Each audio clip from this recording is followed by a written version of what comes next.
West Bengal school service কমিশনের group C group ডির খবর কি? কবে ফুল নোটিফিকেশন জারি হবে? কারণ 16ই সেপ্টেম্বর থেকে যদি আবেদন শুরু হয় তাহলে তার আগে তো নোটিফিকেশন জারি হয়ে যাওয়ার কথা। তাহলে কি 16ই সেপ্টেম্বর থেকে আবেদন শুরু হচ্ছে না? প্রত্যেকটা প্রশ্নের উত্তর আজকের এই ভিডিওর মাধ্যমে জানতে পারবে। প্রশ্ন হচ্ছে ফুল নোটিফিকেশন কবে জারি হবে? তোমরা যদি লাস্ট আপডেট যদি দেখো, আমি তোমাদের লাস্ট আপডেটটা দেখাচ্ছি, যেখানে দেখো তোমাদের 14ই সেপ্টেম্বরে ক্লাস 11-12 এর এক্সাম কমপ্লিট হয়েছে। তার আগে 9-10 এর কমপ্লিট হয়ে গেছে। 14ই সেপ্টেম্বরে 11-12 এর এক্সামও কমপ্লিট হয়ে গেছে। মুখ্যমন্ত্রী মমতা বন্দ্যোপাধ্যায় তিনি কিন্তু জানিয়েছিলেন ক্লাস 9-10-11-12 এর এক্সাম প্রসেস কমপ্লিট করার পরেই তোমাদের গ্রুপ সি গ্রুপ ডির দিকে এগোনো হবে।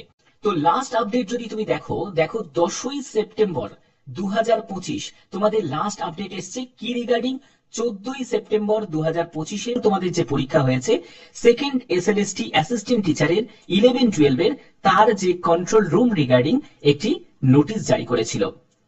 ঠিক আছে, তারপরে কিন্তু আর নোটিশ কোনো জারি হয়নি, অর্থাৎ 14ই সেপ্টেম্বর লাস্ট আপডেট এসছে। এবার মেন ব্যাপার হচ্ছে 14ই সেপ্টেম্বর তোমাদের 11-12 এর এক্সাম মানে অ্যাসিস্ট্যান্ট টিচারের পরীক্ষা শেষ হয়ে গেছে, তার আগে 9-10 এর এক্সামও শেষ হয়ে গেছে। তাহলে হিসাব অনুযায়ী আজকে ম্যাক্সিমাম চান্স আছে তোমাদের ফুল নোটিফিকেশন জারি করার গ্রুপ সি গ্রুপ ডির জন্য। কারণ যেহেতু কালকে থেকে তোমাদের আবেদন শুরু হচ্ছে, তো এই সম্ভাবনা কিন্তু সব থেকে বেশি আছে। এবার তোমাদের প্রশ্ন জাগতে পারে যে স্যার কবে কখন এই নোটিফিকেশন জারি হতে পারে? দেখো সেটা তো কখনো বলা সম্ভব নয়, তবে একটা কথা বলতে পারি যে কোনো সময় জারি হতে পারে। কারণ যেহেতু তোমাদের 16ই সেপ্টেম্বর থেকে অ্যাপ্লাই প্রসেস শুরু হচ্ছে, যার জন্য তোমরা নোটিশটা তোমরা দেখেছো নিশ্চয়ই, যে দেখতেই পাচ্ছ যে 16ই সেপ্টেম্বর থেকে তোমাদের আবেদন শুরু হচ্ছে 31শে অক্টোবর পর্যন্ত। গ্রুপ সি গ্রুপ ডির ম্যাক্সিমাম চান্স আছে ফুল নোটিফিকেশন জারি হয়ে যাওয়ার। সেখানেই তোমরা আবেদন মূল্য থেকে শুরু করে সবকিছু তোমরা দেখতে পাবে, এবং তোমাদের যা যা কোয়ারিজ আছে যে স্যার কম্পিউটারের যোগ্যতার কোনো প্রয়োজন আছে নাকি, সেগুলোর ব্যাপারটাও তোমরা জানতে পারবে। তবে আমি তোমাদের বলে দিই, ক্লার্কের জন্য যারা যারা ভাবছো যে কম্পিউটারের যোগ্যতার স্যার কি কোনো প্রয়োজন আছে, দেখো যদি তোমার কম্পিউটারের সার্টিফিকেট থাকতে পারে, বাট কম্পিউটারের সার্টিফিকেট না হলে যে তুমি আবেদন করতে পারবে না সেরকম কোনো ব্যাপার নেই। এখানে তোমাদের ক্লার্কের জন্য যে যোগ্যতা তোমাদের প্রয়োজন আছে সেটা হলো ক্লাস 10 পাস, আর গ্রুপ ডির জন্য যে যোগ্যতার প্রয়োজন আছে সেটা হলো ক্লাস 8 পাস।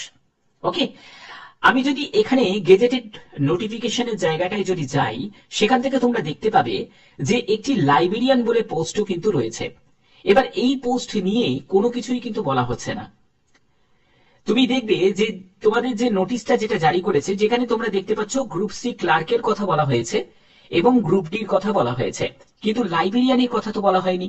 গেজেটেড নোটিফিকেশনে কিন্তু লাইব্রেরিয়ানের কথা কিন্তু উল্লেখ করা ছিল। এবার দেখো, লাইব্রেরিয়ানের জন্য হতেই পারে আলাদাভাবে বিজ্ঞপ্তি জারি হয়েছে, হতে পারে, এবং সেটার জন্য তোমাদের হয়তো ওয়েট করতে হতে পারে, বা এর সঙ্গেও কিন্তু লাইব্রেরিয়ানকে যুক্ত করে নোটিফিকেশন জারি করতে পারে। তবে লাইব্রেরিয়ানের ব্যাপারটা কিন্তু একটা কনফিউশন থেকেই যাচ্ছে। কারণ আমরা যদি লাস্ট আপডেটের যদি এই নোটিফিকেশন দেখি, সেই নোটিফিকেশনে কিন্তু আমরা কোনো রকম লাইব্রেরিয়ানের মানে ব্যাপারটা কিন্তু দেখতে পাচ্ছি না। ওকে, তো এবার যদি তুমি এখানে দেখো যে ক্লার্কের জন্য যে শিক্ষাগত যোগ্যতা সেটা হলো মাধ্যমিক পাস, এখানে কিন্তু কোনো কম্পিউটারের যোগ্যতার কথা উল্লেখ করা নেই।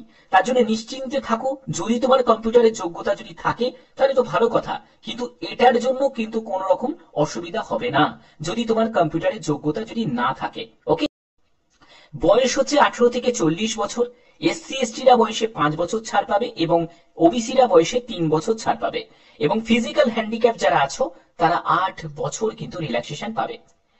প্রশ্ন হচ্ছে গ্রুপ ডি নিয়ে। গ্রুপ ডির ক্ষেত্রে যোগ্যতা হলো ক্লাস 8 পাস। এবার তোমাদের অনেকের প্রশ্ন হচ্ছে স্যার আমি তো ক্লাস 10 পাস করেছি, 12 করেছি, কেউ বলবে আমি গ্রাজুয়েশন করেছি, তাহলে আমাদের ক্ষেত্রে কি, আমরা কি আবেদন করতে পারবো না? নিশ্চয়ই পারবে। তুমি যদি ক্লাস 10 পাস করে থাকো বা গ্রাজুয়েশন করে থাকো, তুমি ক্লাস 10 এর যোগ্যতা দিয়েও অ্যাপ্লাই করতে পারো। এখানে তোমাদের 18 থেকে 40 বছর একদম সেম এজটাই কিন্তু এখানে বলা হয়েছে। ঠিক আছে, তো এর পরবর্তী দেখো তোমাদের ক্লার্কের ক্ষেত্রে একাডেমিক স্কোরটা কিন্তু একটা ইম্পর্টেন্ট পার্ট। অর্থাৎ তুমি যদি মাধ্যমিকে যদি ফার্স্ট ডিভিশনে পাস করে থাকো তাহলে তুমি 10-এ 10 পাবে, মাধ্যমিকে যদি তুমি সেকেন্ড ডিভিশনে পাশ করে থাকো তুমি 10-এ 8 পাবে। মাধ্যমিকে তুমি যদি থার্ড ডিভিশনে পাশ করে থাকো তাহলে তুমি 10-এ 6 পাবে।